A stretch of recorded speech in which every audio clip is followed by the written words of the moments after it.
Bonsoir mes frères et sœurs, j'espère que vous allez bien.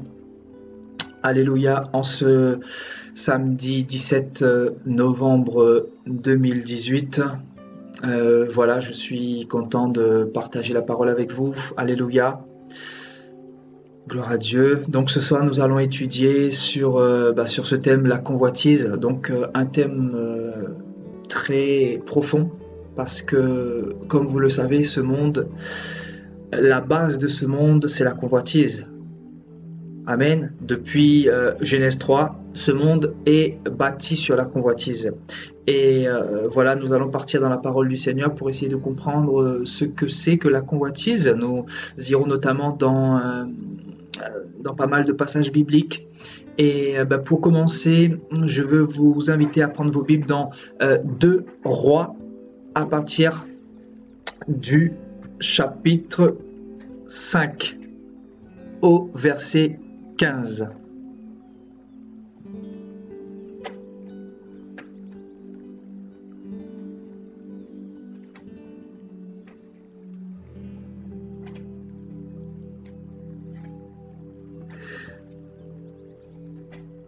Voilà, je vous invite à prendre vos Bibles dans 2 Rois, chapitre 5, et nous lirons à partir du verset 15.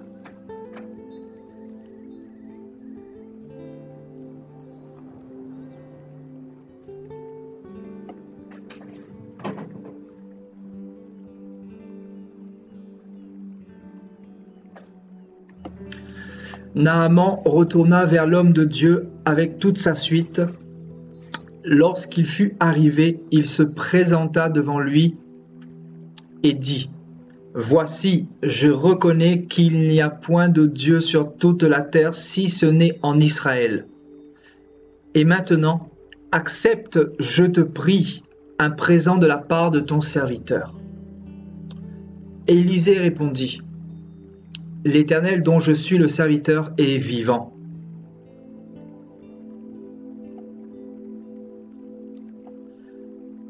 Je n'accepterai pas. » Naaman le pressa d'accepter, mais il refusa.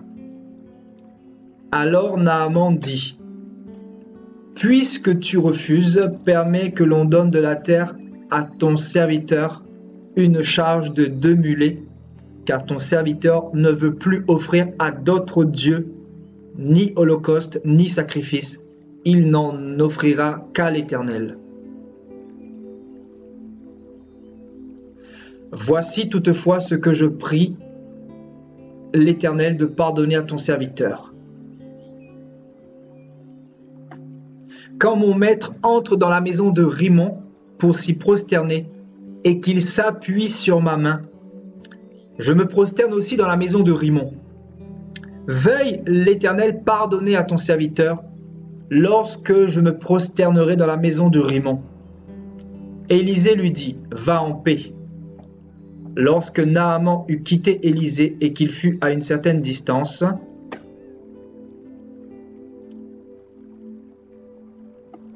Géasi, serviteur d'Élisée, homme de Dieu, se dit en lui-même : « Voici, mon maître a ménagé Naaman, ce Syrien, en n'acceptant pas de la main ce qu'il avait apporté. L'Éternel est vivant. Je vais courir après lui. Je vais courir après lui. Et j'en obtiendrai quelque chose. » Et Géasi courut après Naaman.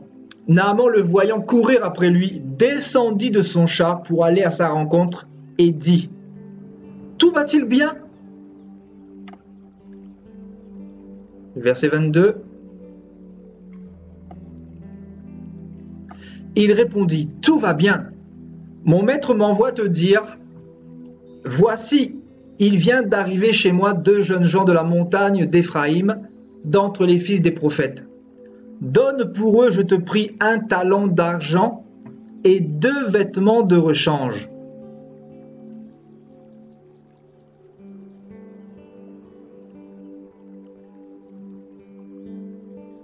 Naaman dit : « Consens à prendre 2 talents. » Il le pressa et il serra 2 talents d'argent dans 2 sacs, donna 2 habits de rechange et les fit porter devant Géasi par 2 de ses serviteurs. Arrivé à la colline, Géasi les prit de leurs mains et les déposa dans la maison, et il renvoya ces gens qui partirent. Puis il alla se prosterner à son maître. Et Élisée lui dit,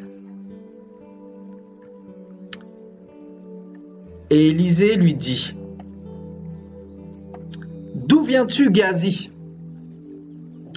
Il répondit, « Ton serviteur n'est allé ni d'un côté ni d'un autre. » Mais Élisée lui dit, « Mon esprit n'était pas absent lorsque cet homme a quitté son char pour venir à ta rencontre.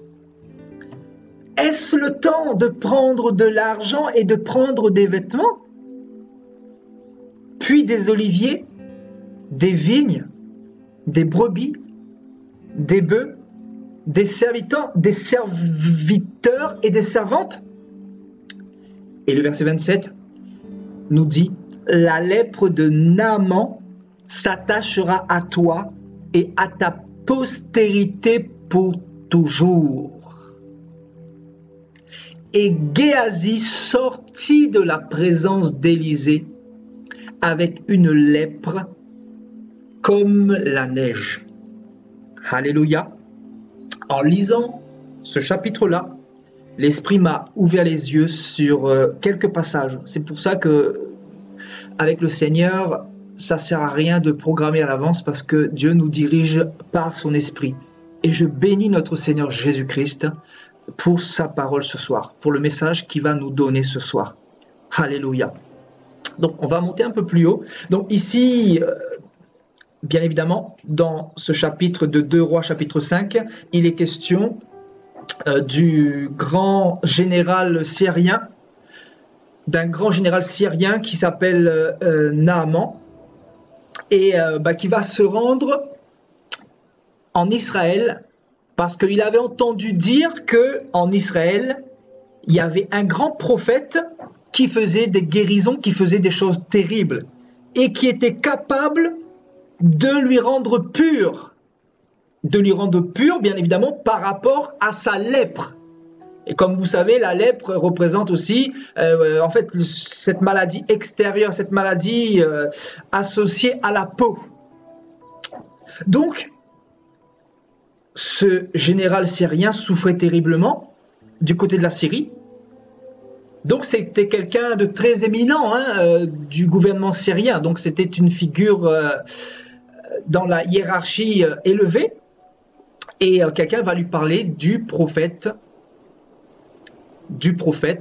Élisée.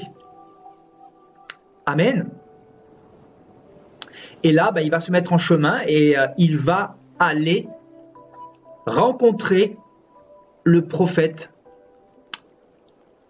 Élisée pour pouvoir obtenir sa guérison. Et avant le verset 15, effectivement, quand nous lisons à partir du verset 1, nous allons nous rendre compte que Naaman, le général syrien, va obtenir effectivement sa guérison.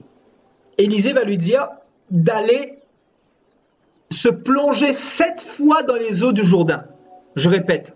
Élisée va lui demander, le prophète Élisée va lui dire, va te plonger 7 fois dans le Jourdain et tu deviendras pur. Il faut savoir que cette parole prophétique, accompagnée de cette onction, allait produire le miracle dans la vie de Naaman.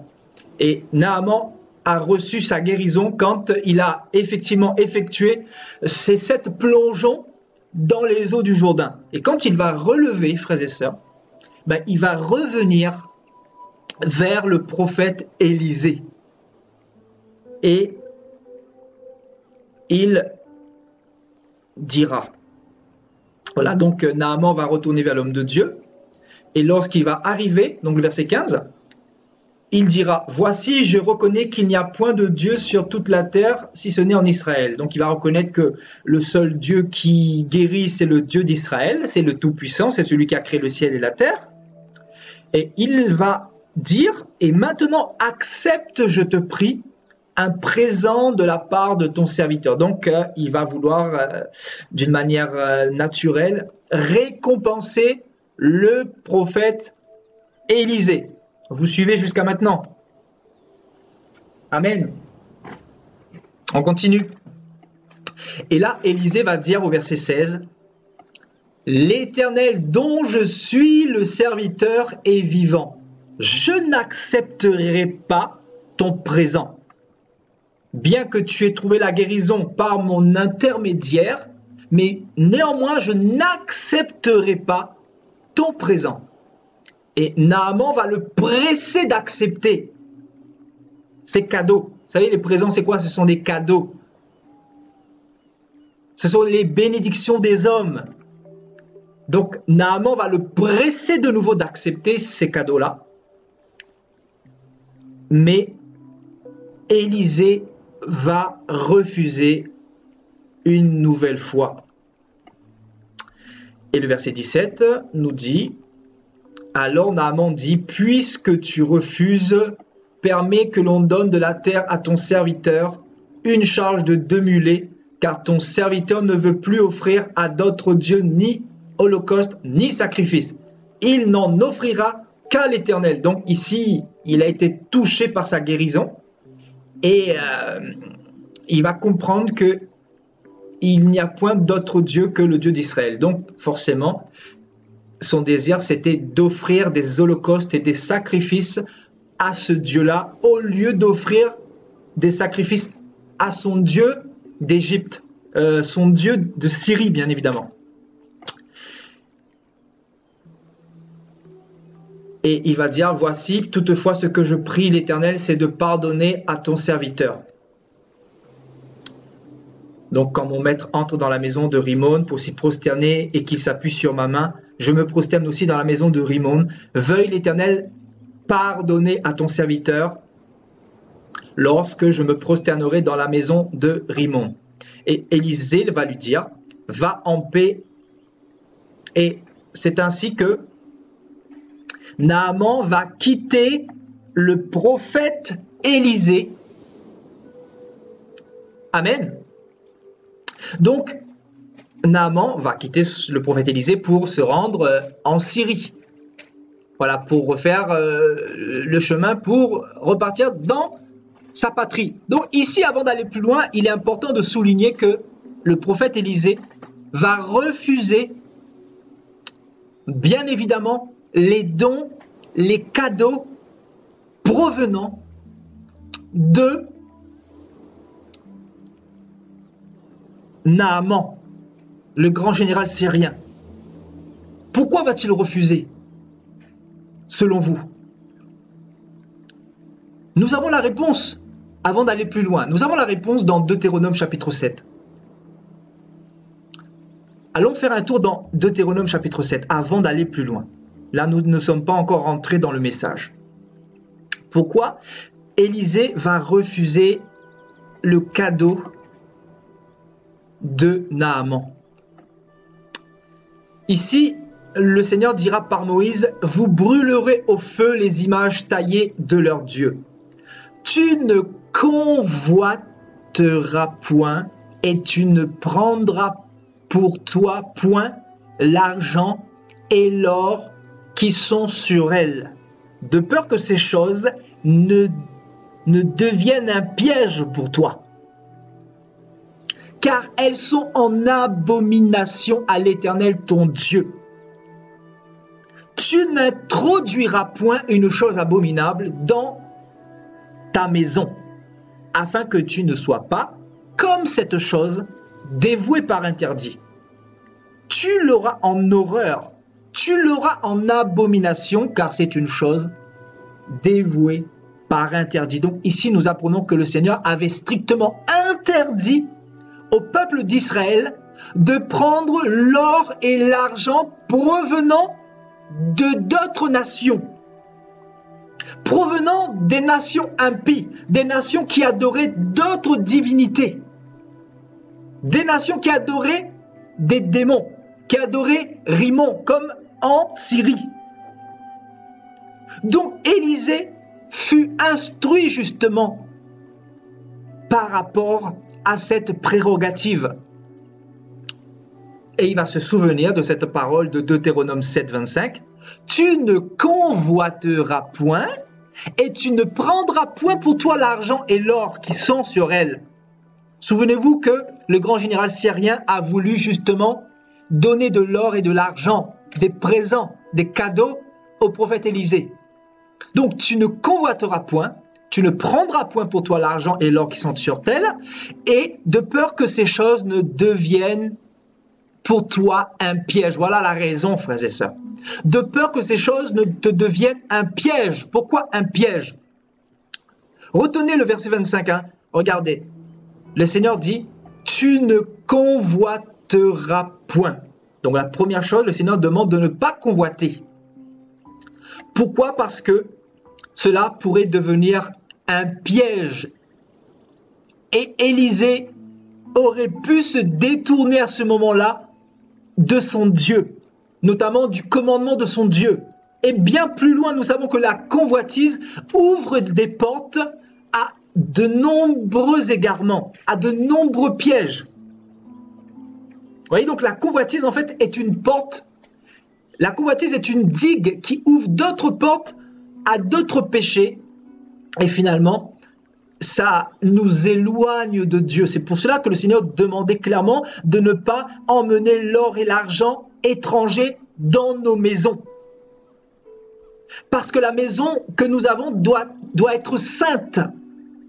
Il ne doit pas y rentrer des choses souillées, des choses volées, des choses magouillées.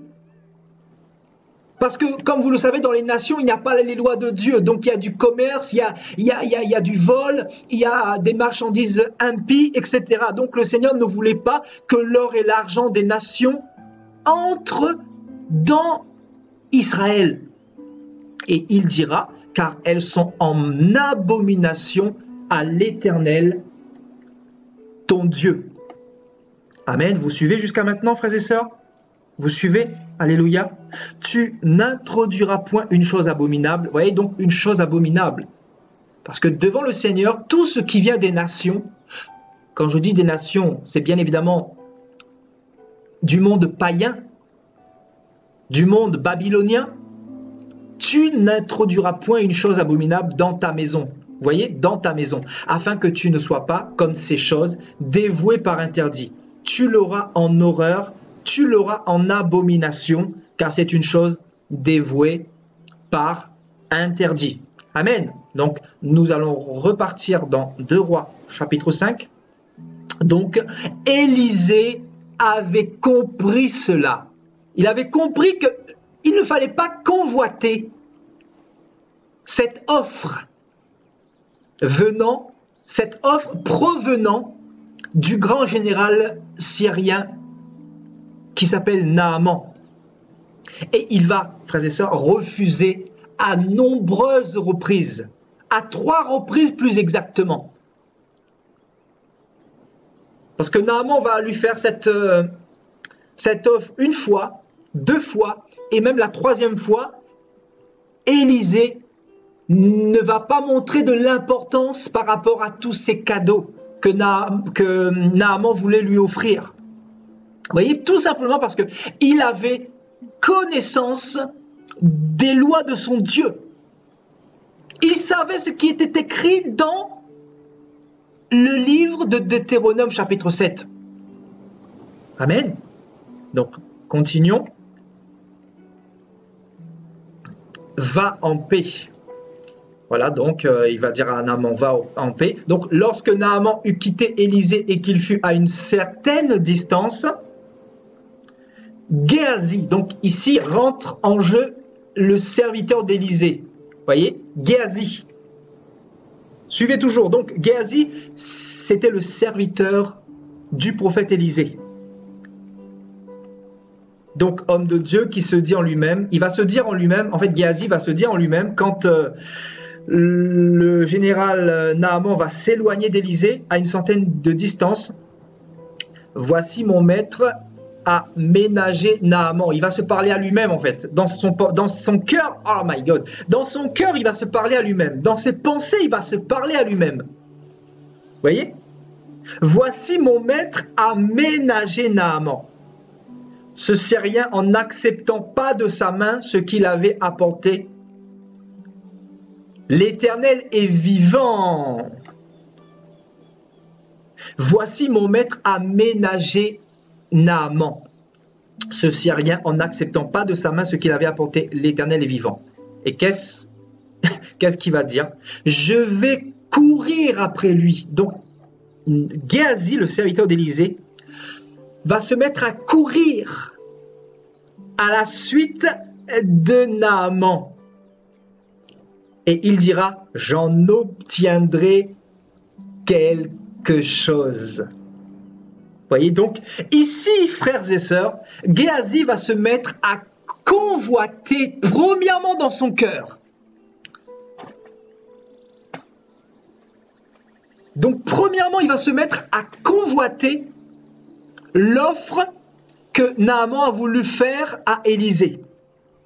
Donc, il s'est dit, vu que mon maître Élisée a refusé, moi, je ne vais pas ménager le général Naaman. Et je vais courir après lui. Et j'en obtiendrai quelque chose.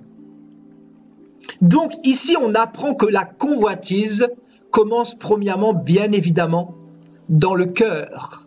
N'est-ce pas? Je ne veux pas aller trop vite, frères et sœurs. Je veux que vous compreniez quelque chose ici. On ne va pas aller trop vite. Donc, Géasi, serviteur d'Élisée, homme de Dieu, vous voyez, se dit en lui-même, regardez, se dit en lui-même, avant d'aller plus loin, se dit en lui-même. Donc, la convoitise va se produire dans son cœur. La convoitise commence dans le cœur, frères et sœurs.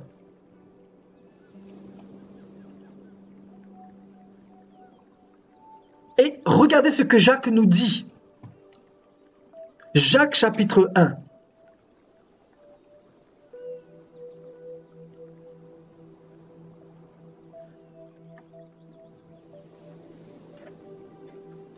Donc, heureux l'homme qui, à partir du verset 12, heureux l'homme qui supporte patiemment la tentation, car après avoir été éprouvé, il recevra la couronne de vie que le Seigneur a promise à ceux qui l'aiment. Que personne, lorsqu'il est tenté, ne dise « c'est Dieu qui me tente », car Dieu ne peut être tenté par le mal, et il ne tente lui-même personne. Mais chacun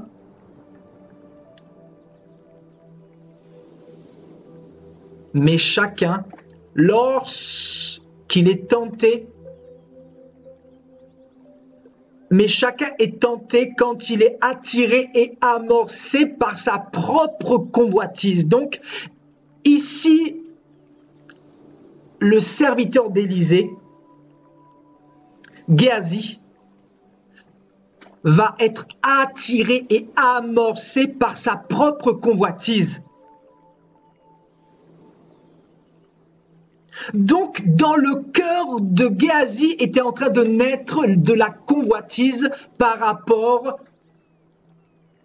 à ce que le général syrien voulait offrir à Élisée. Vous suivez toujours? Donc, mais chacun est tenté quand il est attiré et amorcé par sa propre convoitise. Et on nous dit, puis la convoitise, lorsqu'elle a conçu, donc on nous dit que la convoitise conçoit des enfants. La convoitise conçoit des enfants. Et comment s'appellent les fils de la convoitise? Puis la convoitise, lorsqu'elle a conçu, enfante. Vous voyez, donc effectivement, la convoitise conçoit des enfants. Donc elle enfante ce qu'on appelle le péché. Donc ici, Géasi était en train d'enfanter le péché en courant vers le général Naaman. Parce que la convoitise était en train de naître dans son cœur. Et il aurait pu dire stop. Je préfère que le péché ne soit pas enfanté. Je préfère que ma convoitise s'arrête ici. Je préfère supporter patiemment la tentation, comme le dit le verset 12. Heureux l'homme qui supporte patiemment la tentation ou la convoitise. Car après avoir été éprouvé, il recevra la couronne de vie que le Seigneur a promise à ceux qui l'aiment. Voyez? Donc, ici, Géasi, au lieu de supporter patiemment la tentation, qu'est-ce qu'il va faire? Il va courir. Voyez? Regardez ici. Il va courir ici au verset 20. On va y revenir dans quelques instants. Donc, puis la convoitise, lorsqu'elle a conçu, enfante le péché, et le péché étant consommé. Vous voyez, donc, dans un premier temps, il y a la convoitise qui prend forme. Ensuite, elle conçoit des enfants qu'on appelle les péchés. Et les péchés, lorsque nous les consommons, produisent la mort, c'est-à-dire l'éloignement de la présence du Seigneur. Le péché nous éloigne du Seigneur, comme vous le savez, frères et sœurs. Et le péché ne peut pas naître s'il n'y a pas eu convoitise préalable. Vous devez le noter. La convoitise ne peut pas prendre vie. Le péché ne peut pas prendre vie tant que la convoitise n'a pas enfanté le péché. Parce que c'est un processus, vous comprenez? C'est un processus. Le péché doit être conçu par la convoitise.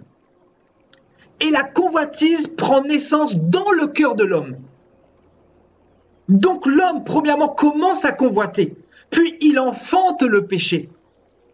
Et c'est là que le piège se referme sur cette personne. Parce que le péché qui va être consommé, c'est quoi la consommation du péché? C'est le fait d'aller justement au bout de sa convoitise. C'est d'aller courir vers le général syrien pour obtenir ce que le prophète Élisée n'avait pas obtenu.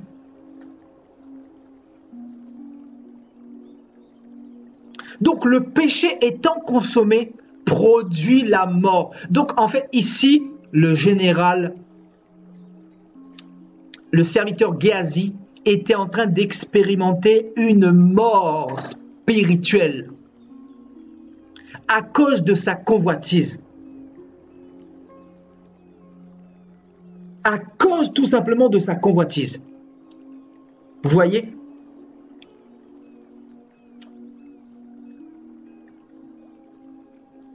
Et donc, la première étape, c'est dans le cœur que ça se passe. Donc, Géasi va se dire en lui-même, ici, vous voyez, dans son cœur. Donc, la convoitise commence à prendre naissance et va enfanter le péché. Et l'enfantement du péché, c'est quoi? C'est le fait de courir. Il va dire, regardez ici, je vais courir après lui et j'en obtiendrai quelque chose. Vous voyez? Le fait de courir après. La convoitise, c'est quoi? C'est courir après quelque chose. Mon frère, ma soeur, écoute bien ce message. La convoitise, c'est quoi? C'est courir après quelque chose. Courir après quoi? Courir après un péché que tu aimes bien. Courir après une belle femme que tu as vue dans la rue au niveau de tes yeux. Est-ce que je parle à quelqu'un? La convoitise, c'est quoi? Courir après la cigarette que tu aimes bien pour obtenir de lui quelque chose. Waouh! Que vas-tu obtenir de cette cigarette-là? Tu vas obtenir un plaisir de 5 minutes, mais qui va procurer en toi une mort spirituelle. Parce que Jacques nous dit ici que le péché étant consommé produit la mort.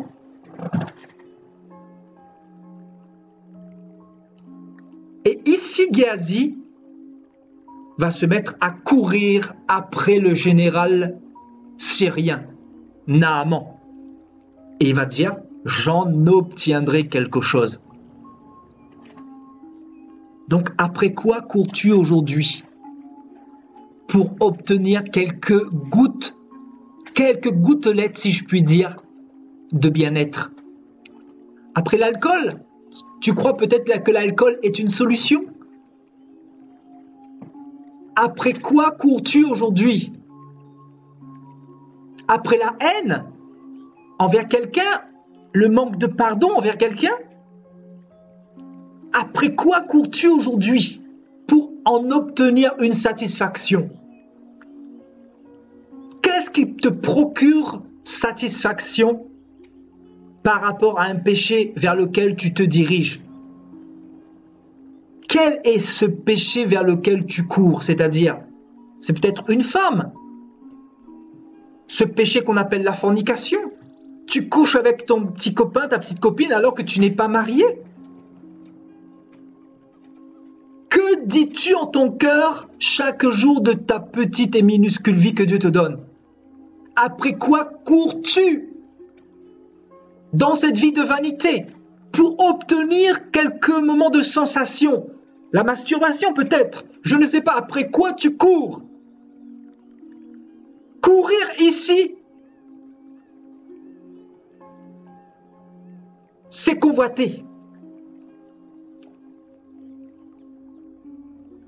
Pour aller quelque part, c'est-à-dire dans le pays du péché, afin d'habiter dans le royaume de la mort, c'est-à-dire du dieu Hadès, le diable en personne. Ici, Géasi était en train de courir vers sa propre ruine, vers sa propre perte. Parce qu'il a convoité, et non pas seulement il a convoité, mais le péché a été enfanté parce qu'il va se mettre à courir après ce péché-là pour en obtenir finalement les conséquences de son péché. Plus bas, nous allons apprendre que Géasi va être frappé de lèpre. Et la lèpre représente énormément de choses. Mais nous n'allons pas brûler les étapes.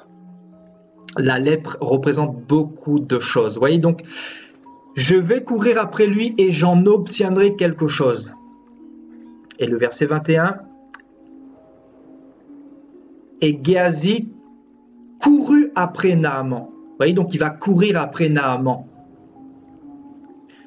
Naaman va le voir et va être surpris. Donc Naaman, le voyant courir après lui, descendit de son char pour aller à sa rencontre et dit, « Tout va-t-il bien, serviteur d'Élisée? Tout va-t-il bien ?»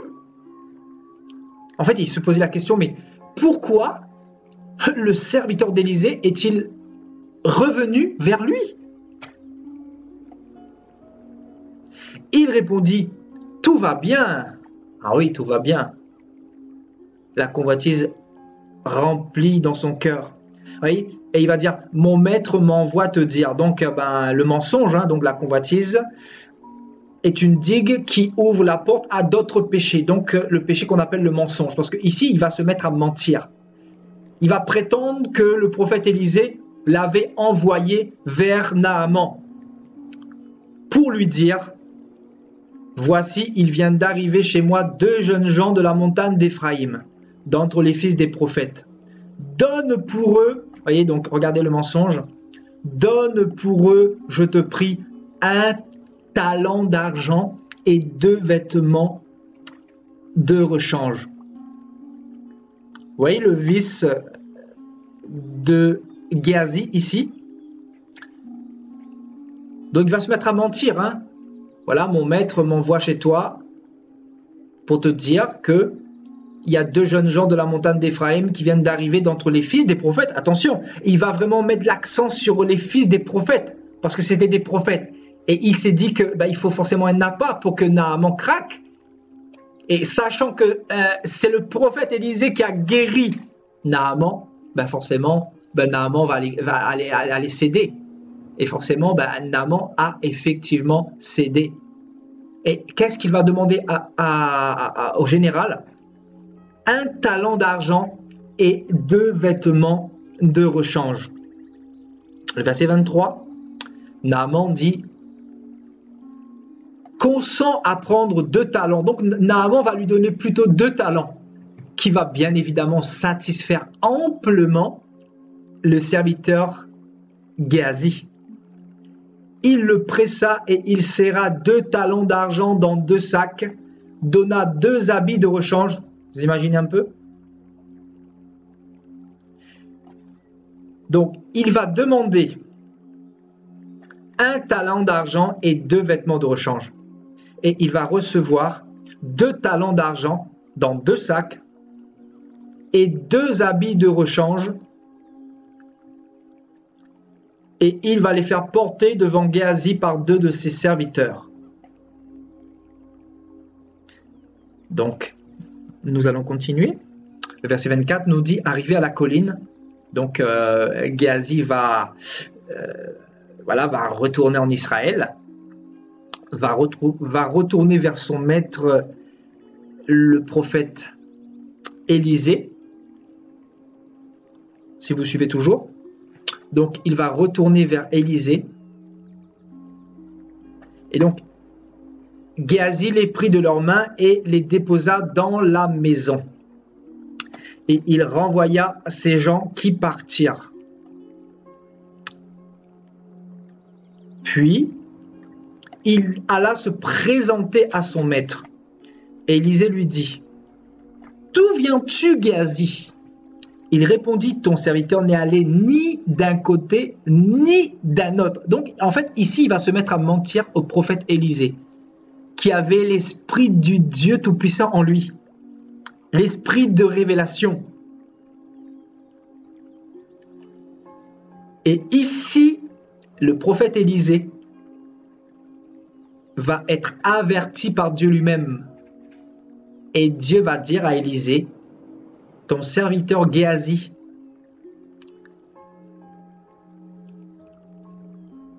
est tombé dans la convoitise et il a couru vers Naaman dans le but d'obtenir ces choses que toi tu avais refusées. Et il l'a fait. Non mais regardez bien, regardez bien. Ouais, non mais le Seigneur, il m'ouvre l'esprit encore là. Vous voyez, Géasi les prit de leurs mains et les déposa dans la maison. Et regardez dans Deutéronome 7. Géasi les prit de leurs mains et les déposa dans la maison. Et regardez dans Deutéronome chapitre 7, verset 26. Tu n'introduiras point une chose abominable dans ta maison, afin que tu ne sois pas comme cette chose dévouée par interdit. Tu l'auras en horreur, tu l'auras en abomination, car c'est une chose dévouée par interdit. Donc en fait, nous apprenons ici que Géasi va faire tout le contraire. Il va faire rentrer des choses dévouées par interdit dans sa maison. Dans sa maison.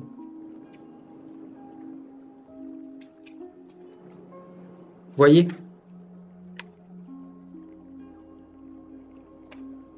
Et là, il va mentir à Élisée. Il va dire, ton serviteur n'est allé ni d'un côté ni d'un autre. Et qu'est-ce que va dire Élisée ici? Élisée lui dit, mon esprit n'était pas absent lorsque cet homme a quitté son char pour venir à ta rencontre. Donc Élisée lui dit clairement que il sait tout ce qui s'est passé.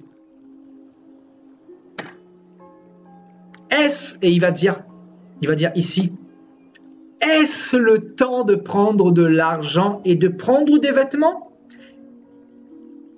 Je veux attirer votre attention là-dessus, sur ce passage-là. Est-ce le temps de prendre de l'argent et de prendre des vêtements? Puis des oliviers, des vignes, des brebis, des bœufs, des serviteurs, des servantes. Et il va dire, la lèpre de Naaman s'attachera à toi et à ta postérité pour toujours. Et Géasi sortit de la présence d'Élisée avec une lèpre comme la neige. Donc nous apprenons ici que la conséquence terrible du péché de Géasi a été qu'il a reçu la lèpre de ce général syrien. Et on nous dit que cette lèpre s'attachera à lui et à sa postérité pour toujours. Donc cette lèpre, frères et sœurs, elle était d'un point de vue physique, mais aussi spirituelle. Cette lèpre spirituelle représente la convoitise. Et on nous dit que Géasi a des enfants spirituels qui portent cette lèpre-là.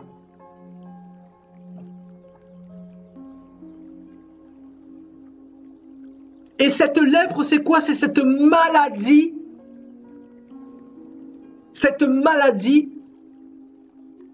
qui fait courir tellement de personnes, tellement de pasteurs, tellement de prophètes, tellement d'hommes de Dieu vers l'argent.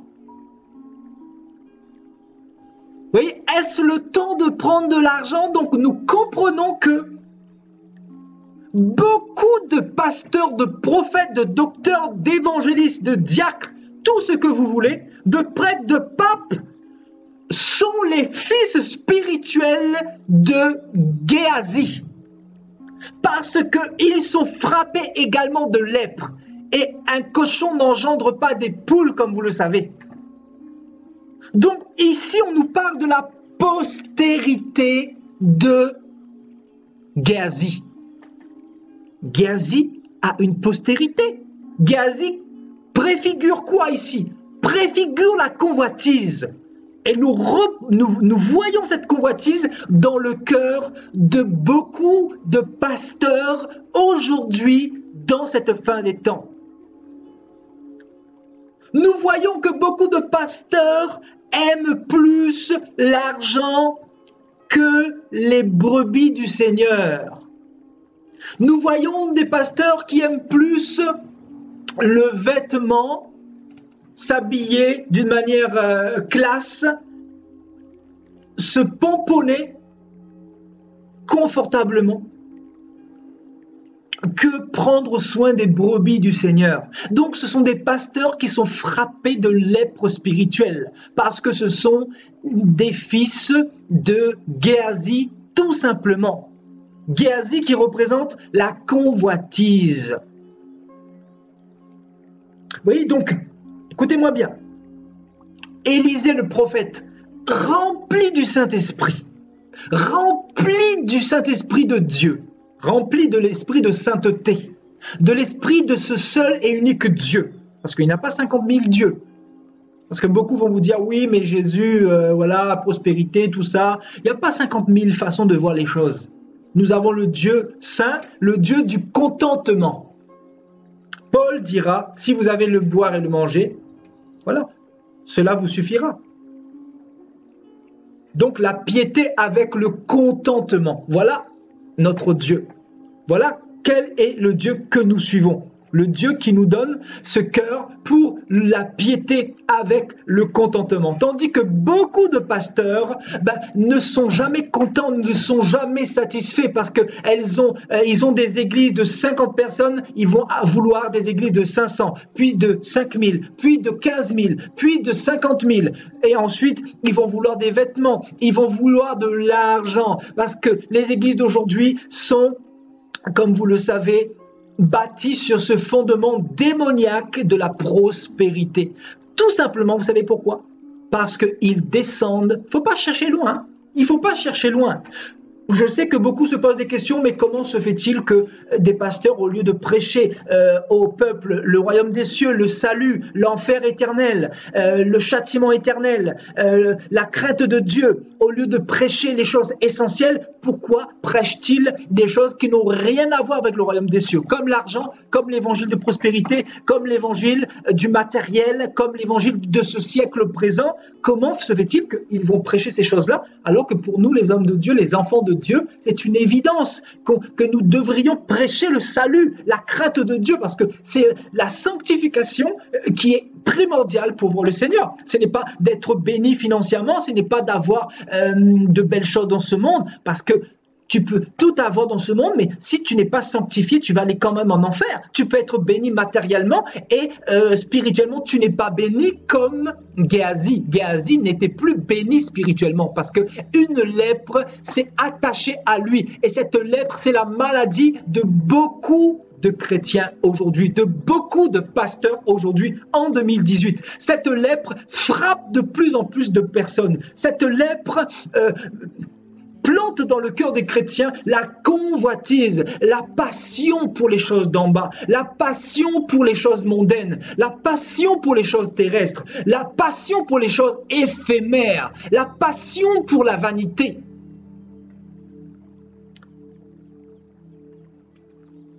Regardez, ici, il dit, le prophète Élisée rempli du Saint-Esprit, ce n'est pas n'importe qui ici, frères et sœurs. Laissons la parole nous enseigner. Laissons Dieu nous enseigner. Élisée, le prophète rempli du Saint-Esprit, va dire, est-ce le temps de prendre de l'argent? Toi qui es soi-disant mon serviteur, moi qui t'ai enseigné, moi qui te transmets la connaissance exacte et précise de Dieu, est-ce le temps de prendre de l'argent et de prendre des vêtements? Vous voyez ici, Géasi ne pensait pas que Élisée l'aurait vu. Comme beaucoup de pasteurs pensent que Dieu ne les voit pas. Quand ils magouillent, quand ils volent le peuple de Dieu, beaucoup de pasteurs pensent que Dieu passe dessus parce qu'il est le Dieu de grâce. Attention, le moindre centime, le moindre euro que vous aurez volé au peuple de Dieu, vous allez le rembourser au centuple devant Dieu. Je vous dis, le moindre centime de voler. Parce que la Bible dit que les voleurs n'entreront pas dans le royaume des cieux. Et Dieu qui connaît nos cœurs, il connaît l'intention de nos cœurs. Laissez-moi vous dire. Il connaît l'intention de nos cœurs. Ce soir, je ne suis pas en train de vous dire qu'un homme de Dieu ne doit pas vivre de l'évangile. Ce n'est pas mon message. Mais je suis en train de dire que si certaines personnes volent l'argent du Seigneur, ils vont avoir des comptes à rendre. Terriblement. Et dans cette génération, il y a tellement de voleurs qui volent les brebis du Seigneur, qui s'enrichissent sur le dos des brebis, qui dépouillent les pauvres âmes tous les dimanches. Et nous les voyons s'engraisser davantage. Nous les voyons être remplis d'embonpoint. Nous les voyons du haut de la chair. Et les brebis sont toujours pauvres. Les brebis sont toujours dépouillées. Les brebis sont toujours esclaves. Donc, est-ce le temps de prendre de l'argent et de prendre des vêtements? Est-ce le temps? Est-ce que nous sommes dans ce temps où nous devons prendre l'argent des gens? Les vêtements des gens? Je vous dis, quand il y a des personnes qui sont frappées de lèpre, il ne faut pas chercher bien loin, parce que nous retrouvons ces éléments dans la parole de Dieu. Ici, le Seigneur nous montre que Géasi a laissé une postérité. Est-ce que vous entendez ce soir, frères et sœurs, ce message? Géasi a engendré une postérité. Et la postérité de Géasi n'est intéressée que par l'argent, que par les bénédictions. La postérité de Géasi ne va pas travailler pour essayer de s'en sortir, pour essayer de ne pas mettre des pierres d'achoppement dans l'œuvre de Dieu. La postérité de Géasi dépouille le peuple de Dieu, domine le peuple de Dieu, écrase le peuple de Dieu. Au lieu de prendre soin des brebis du Seigneur, au lieu de nourrir les brebis du Seigneur, Paul dira, n'est-ce pas, aux pères d'amasser pour leurs enfants, alors qu'aujourd'hui c'est le contraire, ce sont les enfants qui amassent pour les pères. Vous trouvez ça normal? Est-ce que vous trouvez ça normal? Des brebis qui donnent, mais jusqu'à quand vous donnez? Vous allez laisser vos os, vous allez laisser la peau sur vos os. Je ne vous dis pas, mon message, ce n'est pas de ne pas donner, ce n'est pas ça mon message. Mon message, c'est de vous dire qu'aujourd'hui, en 2018, il y a beaucoup de pasteurs qui sont frappés de lèpre spirituelle. Et nous les voyons, nous les reconnaissons, parce que quelqu'un qui est frappé de lèpre spirituelle, c'est-à-dire cette maladie de la convoitise, c'est quelqu'un qui ne va jamais se remettre en question. C'est quelqu'un qui, pour lui, c'est normal d'agir ainsi. C'est quelqu'un qui va agir d'une manière sournoise, qui va agir dans la trésorerie. On nous dit que Judas volait dans la trésorerie. Judas était le fils spirituel de Géasi. Vous voyez? Parce qu'il volait, il piochait dans la trésorerie. Donc nous comprenons que Géasi a engendré Judas. Judas a engendré toute cette postérité de sorciers que vous voyez aujourd'hui. De faux pasteurs, de faux prédicateurs, de faux messagers qui donnent des messages du ventre, qui donnent des messages de la terre, qui n'ont rien à voir avec le royaume des cieux.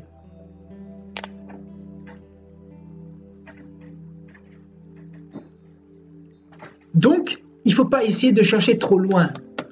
Il y a deux races. Il y a la race des justes et la race des méchants.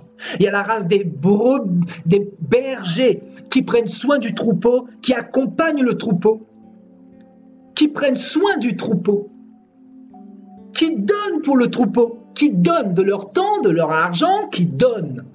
Vous avez cette postérité-là, qu'on appelle la postérité d'Abraham. Il n'y a pas de plus grand amour que de donner sa vie pour ses amis, disait le Seigneur. Et vous avez de l'autre côté la postérité de Géasi, frappée de lèpre, frappée de cette lèpre qui est la convoitise.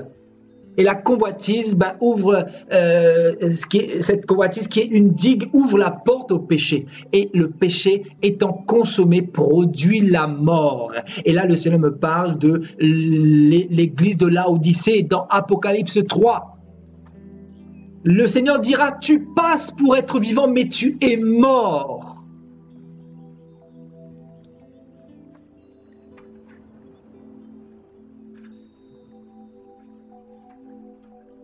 Tu penses que tu es quelqu'un parce que tu as de l'argent, mais tu es pauvre, tu es nu, tu es dépouillé. Et je te conseille d'acheter de moi de l'or éprouvé par le feu et un collier pour oindre tes yeux, parce que tu es aveuglé, parce que tu es mort spirituellement, dit le Seigneur à l'église de Laodicée, dans Apocalypse 3. Et donc, cette église de Laodicée, dans cette église de Laodicée, il y a des prophètes de la postérité de Géasi. Vous comprenez, en fait, il y a deux églises, frères et sœurs. Ne cherchez pas à comprendre plus loin. Est-ce que vous comprenez la parole de Dieu? Elle est simple. Il ne faut pas essayer de comprendre voilà, les choses qui sont évidentes. On a deux postérités. On a les voleurs, les dépouilleurs, et on a ceux qui donnent leur vie pour les brebis. On n'a pas un juste milieu. Ça n'existe pas devant le Seigneur. Est-ce qu'il y a un juste milieu avec le Seigneur? On connaît les démons. On connaît les anges. On connaît Satan à gauche. On connaît le Seigneur à droite. On connaît les boucs à gauche. On connaît les brebis à droite. Mais il y a quoi au milieu, au fait? Il y a quoi au milieu? Il y a démons et anges. Il y a Satan et Jésus. Il y a l'enfer et le royaume des cieux. Il y a le blé et l'ivraie. Il y a Christ et Mammon. Christ à droite, bien sûr, et Mammon à gauche, le dieu de l'argent. Donc, il n'y a pas de point commun entre les deux royaumes. Que personne ne vous trompe avec cet évangile complètement démoniaque, cet évangile qui nous endort, cet évangile qui nous donne de croire à ce Dieu mélangé, à ce Dieu qui n'est pas pur, à ce Dieu qui est devenu moderne selon les hommes en 2018, ce Jésus qui est complètement étranger à ce que nous avons vu dans la Bible. Donc on se dit, mais non, ça marche pas, parce que les enfants de Dieu ne suivront pas des mercenaires. Je crois que bientôt on va parler là-dessus. Les mercenaires de l'évangile. C'est quoi un mercenaire? Nous allons le voir bientôt. C'est un thème que le Seigneur m'a donné aussi il y a un moment de ça. Vous voyez? Les mercenaires de l'évangile. Vous voyez, donc, il y a deux postérités, il ne faut pas chercher. Il ne faut pas chercher loin. Alléluia. Donc, voilà la postérité de Géasi. Et nous voyons aujourd'hui cette postérité qui a pris tellement d'ampleur. Les enfants de Géasi sont tellement nombreux. Et remarquez bien, donc, est-ce le temps de prendre l'argent? Oui, donc, premièrement, l'argent, qui symbolise le pouvoir, la puissance. Donc, les vêtements, les vêtements, bien évidemment, parce que les pasteurs ont besoin aussi de vêtements pour s'habiller, pour séduire, vous voyez, des costumes cravates et tout ça. Vous voyez, des oliviers, des vignes, des brebis, vous voyez, de prendre des brebis, bien évidemment. Les brebis n'appartiennent plus au Seigneur, n'est-ce pas? Les brebis appartiennent aux pasteurs aujourd'hui, Comment parlent les pasteurs aujourd'hui? C'est ma brebis. Ah oui, tu es sûr que c'est ta brebis? Tu es mort pour cette brebis-là? Vous comprenez? La postérité de Géasi va avoir ce langage-là dans sa bouche. C'est ma brebis. C'est la brebis de mon église. Quelle brebis tu as? Je crois qu'il y en a beaucoup qui vont comprendre quand ça sera trop tard, quand ils seront jetés dans le feu, dans le lac de feu. C'est là qu'ils vont dire au Seigneur, pardonne-nous, Seigneur, pardonne-nous. Donc la postérité de Géasi parle comme ça, c'est ma brebis. Ou mieux encore, c'est mon serviteur ou ma servante. Parce que les âmes nous appartiennent aujourd'hui dans les églises, c'est le constat. Comme vous le savez, c'est le constat, frères et sœurs. Voyez? Donc, est-ce le temps? Est-ce que nous avons le temps de prendre l'argent des gens? Sincèrement. Est-ce que le temps présent n'est pas plutôt à la repentance, à la sanctification, à la remise en question, au dépouillement par rapport au mal, par rapport au péché, par rapport à la cigarette, par rapport à la convoitise? Je crois sincèrement que le temps est à se préparer. Donc ne soyons pas comme la postérité de Géasi.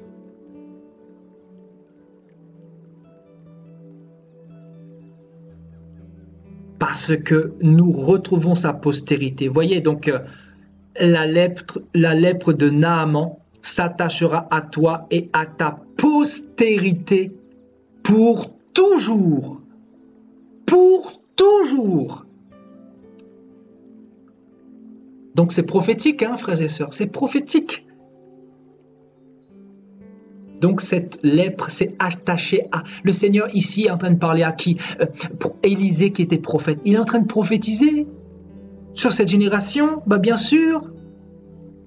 Il est en train de prophétiser sur les nations qui allaient venir après lui.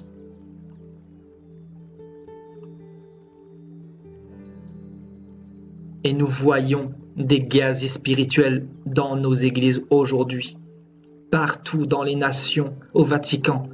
Tout fonctionne sur l'argent, tout fonctionne sur le matériel, tout fonctionne sur la gloire, tout fonctionne sur l'idolâtrie, tout fonctionne sur le m'as-tu vu.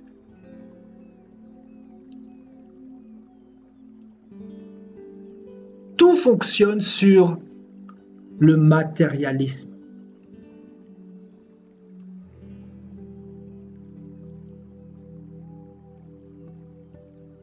Waouh! Alléluia. Donc, allons faire un tour dans 1 Pierre chapitre 2.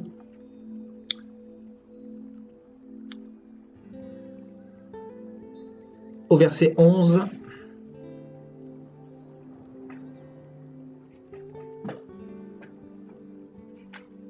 « 1 Pierre chapitre 2 à partir du verset 11. « Bien-aimés, je vous exhorte comme étrangers et voyageurs sur la terre à vous abstenir. » À vous abstenir de quoi?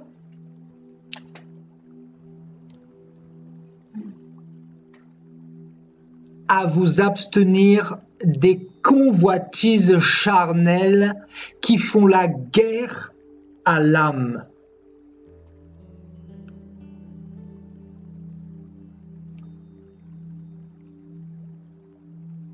Donc on nous dit que les convoitises font la guerre à notre âme. Donc il y a une guerre qui se fait en permanence. C'est-à-dire la chair convoite. Vous devez le savoir, que vous le vouliez ou pas, votre chair fonctionne sur la base de la convoitise.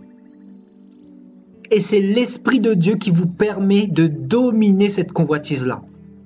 Par exemple, tu vas voir un bel homme dans la rue ou une belle femme. Quand je dis bel homme ou belle femme, bon, ben, selon l'apparence, selon les hommes, bien sûr. Tu vas te mettre à convoiter. Ah, l'Esprit de Dieu va te parler, l'Esprit de Dieu va te dire arrête de convoiter. Mais si tu n'as pas l'Esprit de Dieu, ta chair là, ça va te faire des tours terribles. Et même avec l'Esprit de Dieu, tu sens dans ta chair que ta chair te dit regarde, regarde, regarde.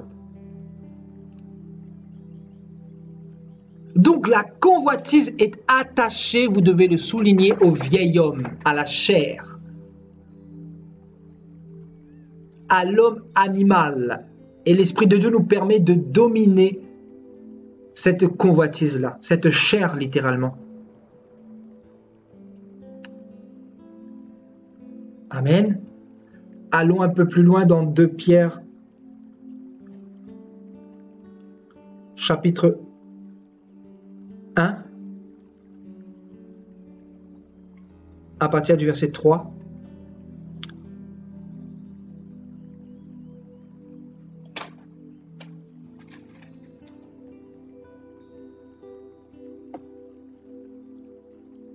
Et on lira à partir du jusqu'au verset 7. « Comme sa divine puissance nous a donné tout ce qui contribue à la vie et à la piété au moyen de la connaissance de celui qui nous a appelés par sa propre gloire et par sa vertu, lequel nous assure de sa part les plus grandes et les plus précieuses promesses, afin que par elles vous deveniez participants de la nature divine, en fuyant la corruption qui existe dans le monde par la convoitise. »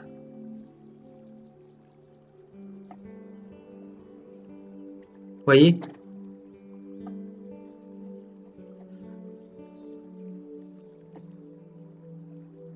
Donc, on nous dit que la corruption existe par la convoitise. Donc, en fait, c'est la convoitise qui ouvre la porte à la corruption. Si vous voyez qu'il y a toutes sortes de corruptions, toutes sortes de magouilles, toutes sortes d'injustices, sachez que c'est le fruit de la convoitise. En fait, les enfants de Géasi sont plus nombreux que nous le croyons. Les enfants de Géasi, d'une manière spirituelle, représentent bien évidemment tous les croyants, parce que Géasi ici était un croyant. Hein. Géasi était on va dire le fils ou le serviteur de Élisée. Donc on nous parle dans un premier temps des croyants, et des païens également. Vous voyez, les enfants de Géasi sont nombreux.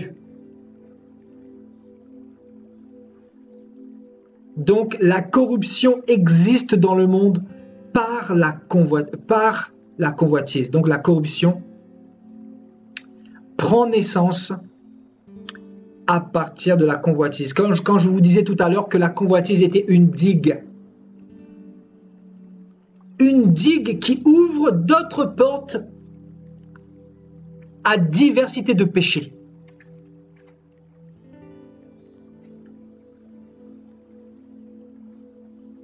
Vous voyez, tout commence dans la convoitise, comme nous le dit Jacques, la convoitise qui se passe au niveau de notre cœur. Au niveau de notre cœur. Vous voyez, la convoitise, lorsqu'elle a conçu, enfante le péché, et le péché étant consommé, produit la mort. Vous voyez? Donc, la convoitise enfante le péché. Donc, le péché, c'est vaste, comme vous le savez, n'est-ce pas? Le péché, c'est vaste. Dans le péché, il y a quoi? Il y a la corruption. Dans le péché, il y a quoi? Vous voyez la corruption ici, la masturbation. Dans le péché, vous avez l'ivrognerie. Dans le péché, vous avez la prostitution. Vous avez le vol. Vous avez la haine. Vous avez la colère. Vous voyez, dans le péché, il y a beaucoup de choses. Et tout naissent de la convoitise. Tout naissent de la convoitise. C'est la base de toute chose. C'est la base du péché. Amen. Donc, à cause de cela même, faites tous vos efforts pour joindre à votre foi la vertu, à la vertu la science la tempérance, à la tempérance la patience, à la piété la patience la piété, à la piété l'amour fraternel, à l'amour fraternel la charité. Car si ces choses sont en vous et y sont avec abondance, elles ne vous laisseront point oisifs ni stériles pour la connaissance de notre Seigneur Jésus-Christ. Vous aimez la parole de Dieu, du Seigneur, frères et sœurs? Ça vous passionne tout ce qu'on est en train de voir ce soir? Dites-nous un petit peu. Est-ce que vous êtes passionné par la parole de Dieu? Est-ce que le Seigneur vous parle ce soir? On continue, dernier verset pour terminer. Dites-nous un petit peu. Donc, 2 Pierre chapitre 2. Nous allons voir un peu plus en profondeur la postérité de Géasi. Donc, 2 Pierre chapitre 2, et nous lirons au verset 17 à 19.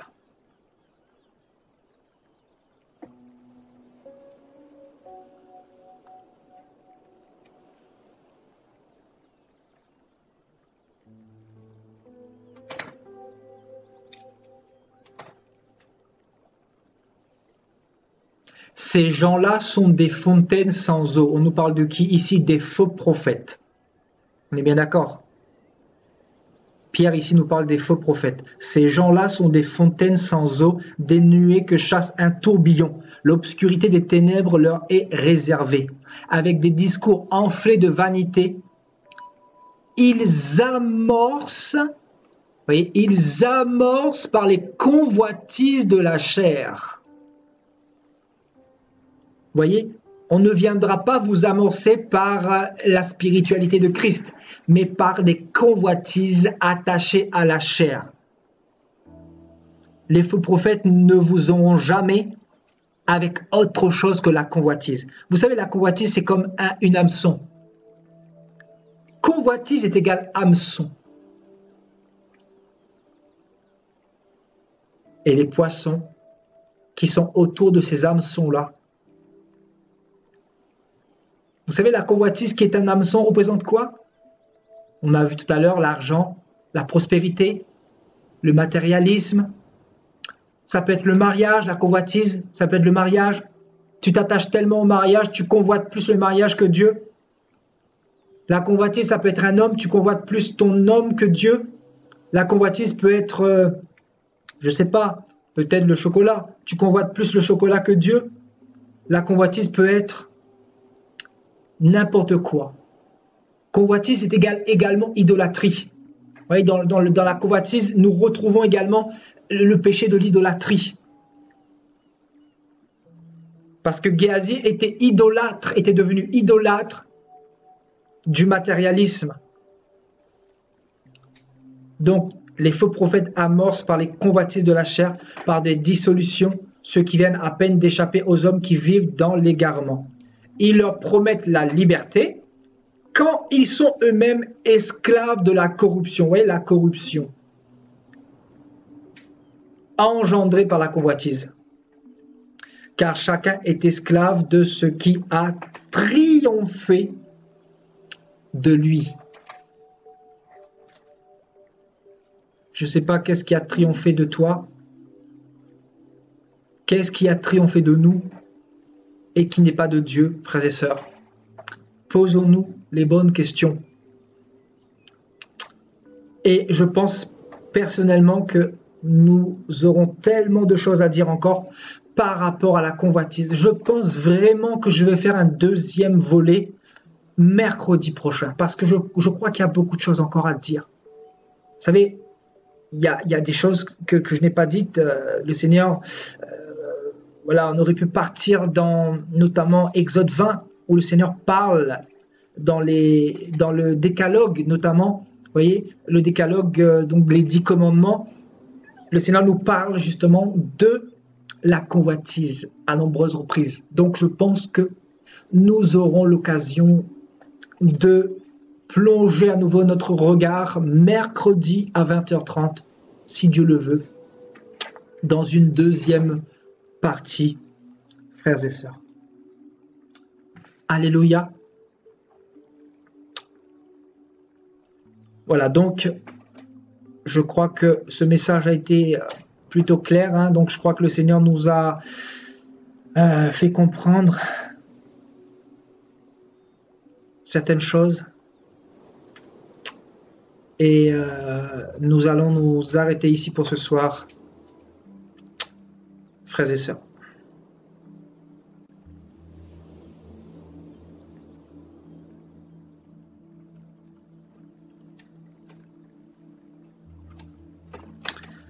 Alléluia. Gloire à Dieu.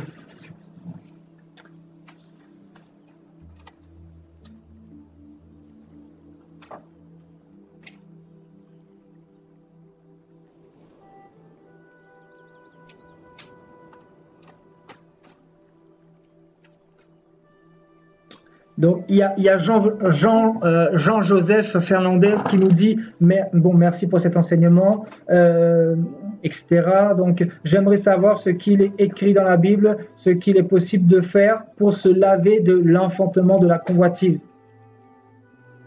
Donc, comment se laver de l'enfantement de la convoitise? Ben, en fait, c'est tous les jours. C'est tous les jours. C'est en lisant la Bible, c'est en mettant en pratique la parole de Dieu. C'est en résistant à la tentation. Vous savez, le fait de patienter dans les épreuves, dans la tentation. Voilà. En fait, ce verset-là répond bien à ta question, Joseph. Ce verset-là, donc,